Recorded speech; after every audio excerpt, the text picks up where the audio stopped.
Започнува 23-то издание на Фонија, во целост посветена на она што случуваше на 7 септември во Белград. Нови македонски снаги или представување на македонскиот, на новиот македонски рок-н-рол на белградската метропола. Погледайте.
дошол ли повторно на некој македонски рок-н-рол концерт во Белград? Па углавном се навикал на етно македонска музика. А ovo je nešto novo, šta znam. Nisam očekivao ovako nešto, ali dobro.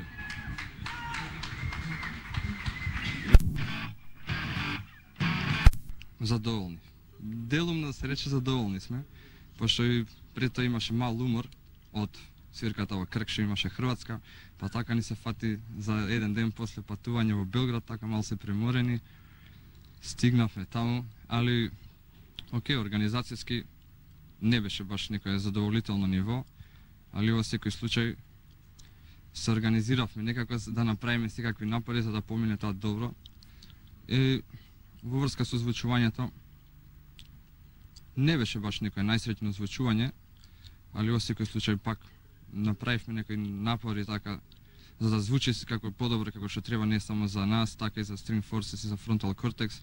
Се обидовме сите да направиме едно за да се покажеме во едно најдобро издание што може, мислам, најдобро поради тоа озвучување што беше тие организацијски заврканци таму што беа, али добро. Мислам дека Лето свиревте Сараево, свиревте Крк, не рачунајќи и оние концерти во Македонија, свиревте Белград. Каде ќе го рангирате Белград односно овие останати концерти? Белград. Па што знам, на последно место. Мислам дека поминавме и Сараево многу страшно, многу добро, а за Крк, мислам и самите медиуми се запознаени јавноста со тоа, дека доста добро поминавме и направивме одличен концерт. А па Белград, мислам дека окей беше, али пославо за, по моје мислење наше, дека не беше баш како Сараево и Крк. Али во нема проблем, супер беше.